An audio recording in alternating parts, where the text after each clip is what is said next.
The secret Momotaro Pokemon that everyone is talking about is not only the hidden legendary Pokemon of the Teal Mask, it's not only hidden in plain sight in the game's story. Not only is it the one who grants the wishes of all that seek it, not only is it the Loyal Trio's Trio Master, but it's also actually just a dead Glamora that's functioning out of a certain resentment or evil for reasons that we'll explain in a little bit. All that and more in today's video, going over everything you need to know about this new legendary Pokemon. But before we get to that, let's hear from our sponsor of today's video. Coming back to work after the holiday break can be a struggle. I know for me, coming back to YouTube was a struggle as well. Just when you got comfortable, forgot about work, perfected your vacation sleep schedule, reality hits you, and it's not pretty. Of course, returning to work is a lot easier if you get a job that lets you live out your passions. So, why not make 2023 the year where you start making that reality? And a great place to start is with Southern New Hampshire University, who's sponsoring today's video. SNHU has to be one of the largest accredited non-profit online degree offerings in the country, and I wanted to talk to you about their game development program. In this program, you'll learn how to create realistic, dynamic gameplay experiences with game AI, game physics, 2D and 3D graphics, and interface design. You'll also learn computer programming languages like C++, C#, and Java, and you'll learn 3D modeling and texturing with game art software. You'll learn how to research, develop, and contribute to advances and trends within the field of programming. Courses are taught by faculty with real-world experience. SNHU is radically affordable. Their online tuition rates are some of the lowest in the nation. Go to snhu.edu/HybridHero, also linked in my description, to see what the current average annual salary for a programmer is and request free information about the program. When you request information, a real person will hop on a call and discuss how the program can benefit you personally. It only takes one click to find your calling. So let's go over Dokutaro real quick for anyone who's not aware of what's going on. Dokutaro being the Peach Pokemon. I'll explain the name later. The story of the Teal Mask is largely based off the tale of Momotaro, a story where a boy named Momotaro was sent from the heavens and was born from a peach, and later grew up and took with them a team of a dog, monkey, and a pheasant to take down a land of evil ogres. This checks out as Okidoki, Monkey Dory, and Pheasantipity all resemble the three animals from the story, and Ogerpon and its four masks represent the land of ogres. This Japanese legend, however, was flipped for the story of the Teal Mask, with the Momotaro team being evil and Ogerpon being the good one. But there's just one problem. Momotaro doesn't seem to exist in the Teal Mask. On the signpost of the Loyal Trio before their toxic train transformation, you see the boy and these three Pokemon chase down an ogre who looks a lot more menacing in comparison to Ogerpon. And while the three Pokemon may be much smaller, this checks out because if you look at all three of the dex entries in the lore in the story, you'll know that these three Pokemon were once three different smaller and weaker Pokemon who wished for brains, bronze, and beauty respectively. And due to the power of the toxic chain, their wishes were granted. But in regards to the boy, there's no mention at all in regards to who he is.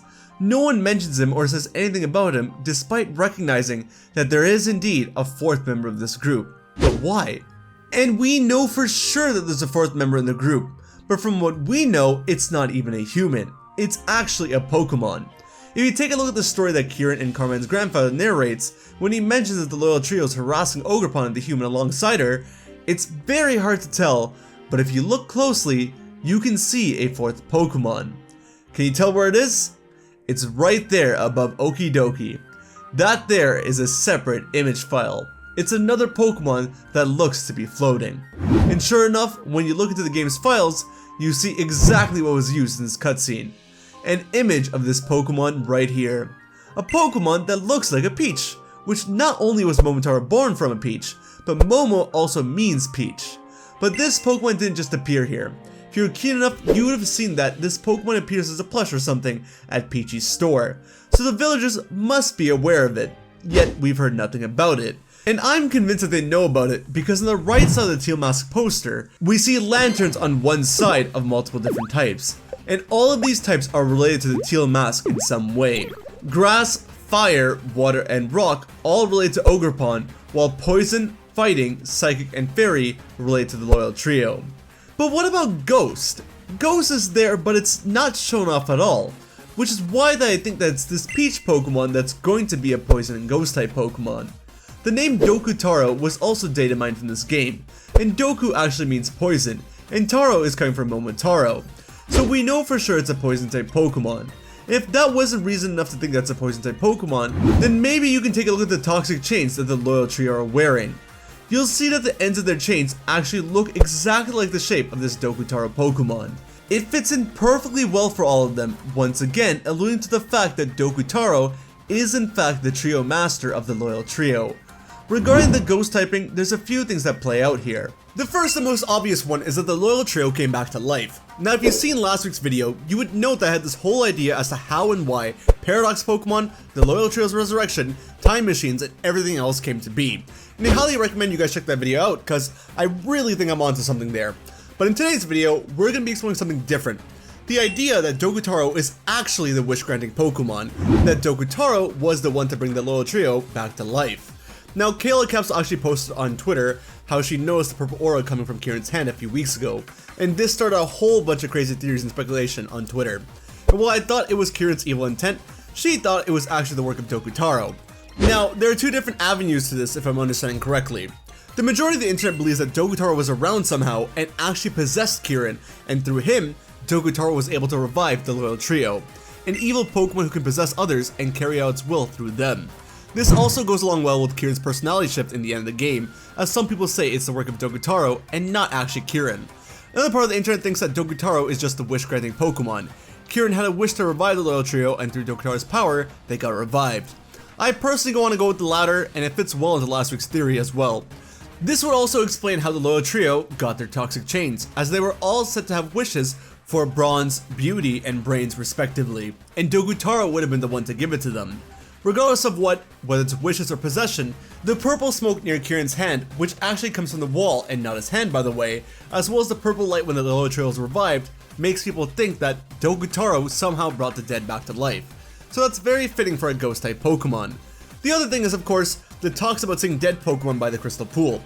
That sounds very ghostly, and while I did attach this to Area Zero and an element of location itself in last week's theory, Dokutaro can play a part in it somehow. Breaking this down in two parts, one thing is that the Scarlet and Violet books, if you check the cartograph section of the book, you'll see an image of Area Zero, and sure enough, you'll see Peaches on the left side of Area Zero. And what's crazy to me is that within the cartograph section, it mentions that Area Zero has precious stones or wondrous fruits that have long slept in its depths, and that it's protected by some kind of guardian. It's interesting to me that they say one or the other and not both, because we see precious stones that bring the crystals in the game, but we don't see any fruits. Now maybe we didn't get to the depths of Area Zero yet, but for some reason they decided to mention stones and fruits, with Peaches being shown off, and one way to look at it may be that Terapagos being related to the stones, and Dokutaro being related to the fruits, but another way to look at it would be to relate Dokutaro to the fruits, and Glamora to the stones.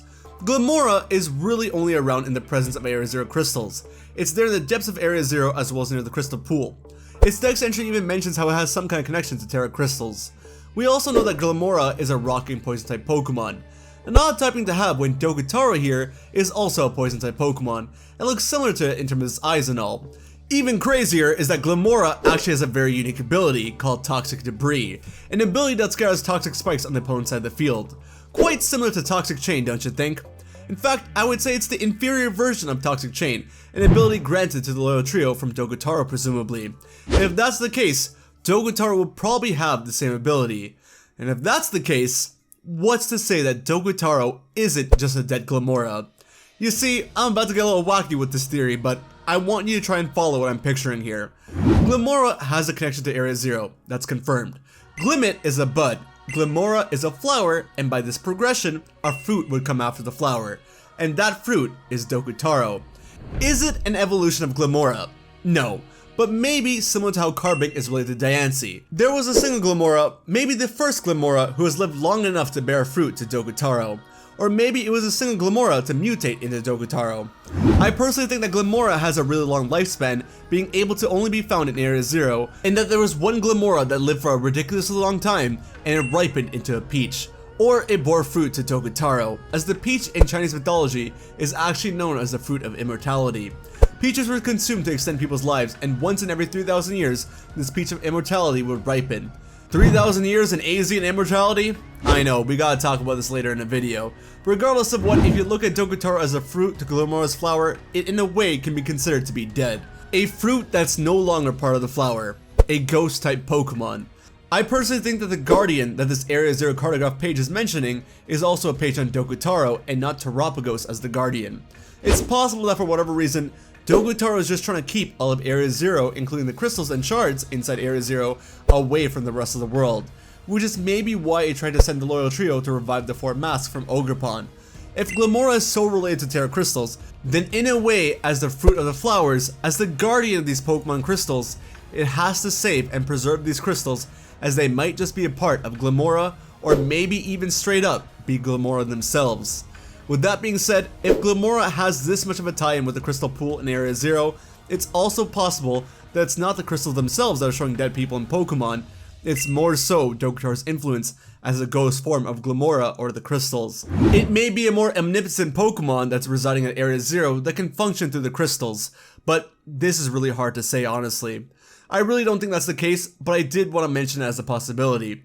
Regardless of what though, it definitely has some kind of either possession ability or wish ability going on with it, and it definitely has to be a ghost type Pokemon. My idea is that we're going to be seeing an eternal Glimmora or something. A Glimmora that had a fruit that's Dokutaro, and that Dokutaro is not actually an evil Pokemon. It's just a Pokemon that will do whatever it needs to do to protect Area Zero and the crystals and the fruit from there. And that ultimately, it's protecting Terapagos. I still like the idea of manifestation that I mentioned in last week's video, but there's a strong chance that it's Dokutaro that's granting everyone's wishes, but we'll have to see. But maybe some other time as I'm going to explore Dokutaro, Area Zero, and AZ next, or Ogerpon's connection to the 4 Ruinous Legendaries. I haven't decided yet, but you guys can let me know for next week. Take care of yourselves, have a wonderful day, and I'll see you over on the next video, alright? Later, bye!